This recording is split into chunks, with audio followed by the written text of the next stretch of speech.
कन्नौज और कन्नौज का विकास आने वाले समय में बड़े पैमाने पर होगा। भारतीय जनता पार्टी ने 9 साल कन्नौज के विकास को पीछे धकेलने का काम किया। नाम मात्र के लिए कुछ काम किया हो तो किया हो, लेकिन जो बुनियादी काम कन्नौज का शुरू हुआ था, उन तमाम कामों को भारतीय जनता पार्टी की सरकार ने रोका है। मैं आपके माध्यम से कन्नौज के एक एक कन्नौज वासी को मैं भरोसा दिलाना चाहता हूं कि जहां उन्होंने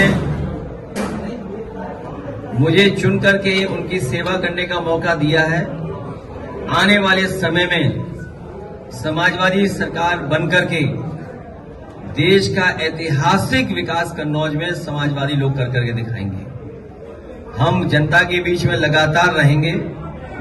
हम समाजवादी लोग मिलकर के कहीं किसी के साथ अन्याय होगा तो खड़े दिखाई देंगे। इधर सरकार शिक्षा कितनी जरूरी है आम लोगों के लिए, जनजीवन के लिए। एक विकास की सबसे महत्वपूर्ण कड़ी अगर कोई है तो वो शिक्षा है। उस शिक्षा पे हमला करने का काम भारतीय जनता पार्टी के लोग कर रहे हैं, और वो भी कहां की प्राइमरी एजुकेशन, बुनियादी एजुकेशन। सोचिए, पिछला चुनाव में यही तो कहते थे हम लोग कि संविधान खतरे में है। राइट टू एजुकेशन संविधान के तहत कानून है जिसमें हर एक को अधिकार मिला है कि उसकी पढ़ाई कराई जाएगी। Right to education, primary education.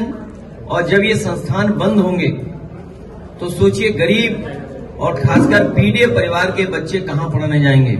हम अपने समाजवादी साथियों से कहेंगे कि एक एक गांव में टीम बनाएं।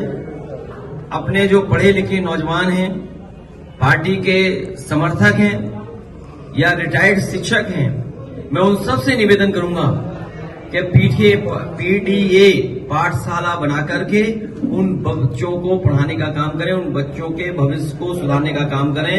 हम लोग बच्चों की पढ़ाई को खत्म नहीं होने देंगे, उनकी पढ़ाई को रुकने नहीं देंगे। हम समाजवादी लोग मिल करके पीडीए पाठशाला चला करके बच्चों की पढ़ाई कराने का काम करेंगे। सरकार तो हेराफेरी करने वाली है। ये बीजेपी वालों को कैमरे से बड़ा डर लगता है, कैमरे से, सीसीटीवी से।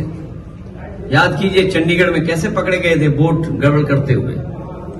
और वोटर लिस्ट में हेराफेरी पहली नहीं है, पहले भी करते रहे हैं, लेकिन ये पकड़े गए।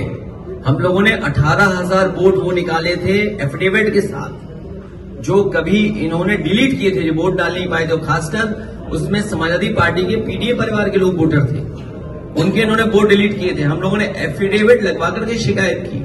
और याद कीजिए एक बार फकीरेपुरवा हम लोग गए थे, वहां पर बीएलओ हेराफेरी कर रहा था। जब जानकारी दी कि वोट नहीं बन रहा है तो उस बीएलओ को सस्पेंड किया गया था। अगर आपको याद हो तो बताइए। मैं कोर्ट का धन्यवाद देता हूं, और समाजवादी लोग गांव जाएंगे। अगर ये स्कूल बंद होते हैं तो पढ़ाएंगे, और समाजवादी सरकार बनेगी तो उन्हें स्कूल और अच्छे स्कूल बनाए जाएंगे। भैया को सस्पेंड किया जाता है, इस पर क्या कहेंगे आप? सस्पेंशन कोई इलाज नहीं है। इनकी सरकार में किसी की सुनवाई नहीं है, इनके अपने लोगों को न्याय नहीं मिल रहा। तो ये डिप्टी सीएम डपटे गए, डपट पड़ी उन्हें।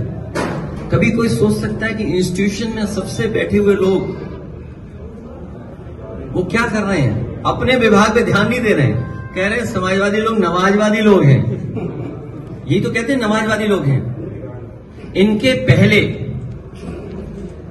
पहले जो राष्ट्रीय अध्यक्ष बने और जो पहले प्रधानमंत्री जी बने, उनका नाम पता है किसने प्रस्ताव किया था? सबसे पहले वो 5 बार के नवाजी थे, सुनने में आया है।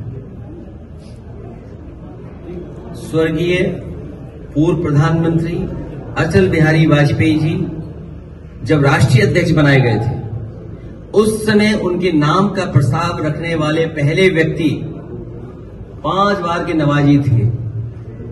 और भारतीय जनता पार्टी का जो राष्ट्रीय सम्मेलन हुआ था मुंबई में, जिसमें भारतीय जनता पार्टी का गठन हुआ, उस गठन के आयोजन में जो पैसा खर्च हुआ वो भी एक बहुत बड़े पड़ोसी देश के जो प्रधानमंत्री बने कि राष्ट्रपति बने, वो आप जानकारी कर लेना, उन्हीं के परिवार के लोगों ने सबसे ज्यादा चंदा दिया था। अब बताओ नमाजवादी कौन होगा? ये भारतीय जनता पार्टी के लिए केवल नफरत फैलाना चाहती हैं। ये नकली लोग हैं, ये नकली